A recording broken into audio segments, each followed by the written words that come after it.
Madrid, Europeans returned to a new normal and headed to parks, gyms and pools on Monday as more countries eased coronavirus restrictions, while Japan lifted its state of emergency but urged citizens to avoid second wave of infections. In the United States, as the pandemic death toll approached the horrific milestone of 100,000, stir-crazy Americans also headed en masse to beaches and parks for the big Memorial Day weekend. While many Americans wore masks and followed distancing rules, many did not, and images of packed pools and boardwalks triggered fears of a new flare-up of the virus that has infected more than 5.4 million worldwide and killed more than 344,000, according to an AFP tally. Meanwhile, hopes that anti-malaria drug hydroxychloroquine could be used as a potential treatment for the virus were quashed as the World Health Organization halted clinical trials while the safety is reviewed. With the global economy battered, governments are scrambling to provide relief to businesses and citizens wearying of mass confinement. In hard-hit Spain, Madrid and Barcelona cautiously emerged from one of the world's strictest lockdowns, with parks and café terraces open for the first time in more than 2 months. Hundreds of people flooded Madrid's famous Retiro Park to enjoy a stroll or a jog in the sunshine. "The reopening of Retiro brings me a feeling of serenity, gives me comfort," said Rosa San Jose, a 50-year-old schoolteacher. In other parts of Spain, beaches reopened with strict guidelines for social distancing. The Spanish government also announced that it would scrap quarantine for foreign arrivals from July 1, in the hope of helping the battered tourism sector break the isolation. As gyms and swimming pools reopened in Germany, Iceland, Italy and Spain, slowing infection rates in Greece allowed restaurants to resume business a week ahead of schedule, but only for outdoor service. "I'm thrilled to break the isolation of recent months and reconnect with friends," said pensioner Yorgos Karavatsanis. "The cafe in Greece has a social dimension, it's where the heart of the district beats." But not all the news from Europe was encouraging. Sweden, which has gained international attention for not enforcing stay-at-home measures, saw its COVID-19 death toll pass 4,000, a much higher figure than its neighbours. And in Britain, a political scandal raged on as Prime Minister Boris Johnson defied pressure to sack his top aide Dominic Cummings, accused of breaching the government's own lockdown rules in March and April.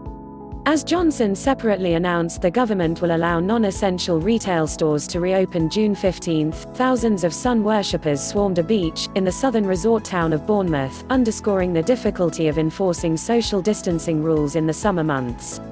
New lifestyle. In the US, Americans are watching each other closely as states gingerly lift lockdown measures to varying extents. Video footage of a raucous, elbow-to-elbow pool party in Missouri over the weekend has now been viewed some 16 million times on YouTube. As of Tuesday evening, the U.S. death toll stood at 98,218, according to the Johns Hopkins University tracker, and the number of infections is over 1.66 million. Both are the highest anywhere in the world. Americans desperate for breathing room and company after 2 months of lockdown also headed to beaches on both coasts. Crowds packed the boardwalk in Ocean City, Maryland. Police on horseback patrolled a bustling shoreline in Venice Beach, California.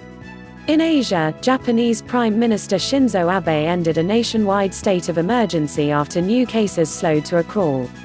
The move will help the world's third-largest economy to gradually pick up speed again, but Abe urged citizens to remain cautious. "If we lower our guard, the infection will spread very rapidly, we need to be vigilant," he said.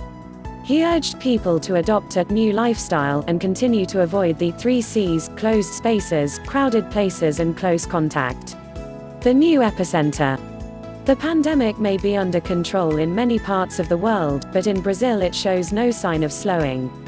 The world's 6th largest country has now recorded 22,600 deaths, even as far-right President Jair Bolsonaro continues to play down the threat.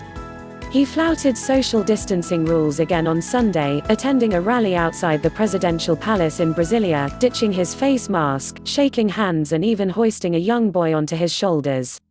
The White House said on Sunday it would bar entry into the U.S. of non-Americans who have been in Brazil in the previous 14 days, despite Bolsonaro being a close ally of President Donald Trump. Trump himself launched a virulent attack on the media on Monday for criticizing him for playing golf twice over the weekend, as the country fast approaches the 100,000 death milestone. "The fake and totally corrupt news makes it sound like a mortal sin," tweeted the golf-loving president, as his rival for the presidency Joe Biden emerged from a 2-month confinement, in a mask, to lay a Memorial Day wreath. Trump has also threatened to pull the Republican National Convention out of North Carolina in protest at the state's slow lifting of virus restrictions. When and how to exit lockdowns has divided Americans, some seeing the restrictions as an infringement of their liberties.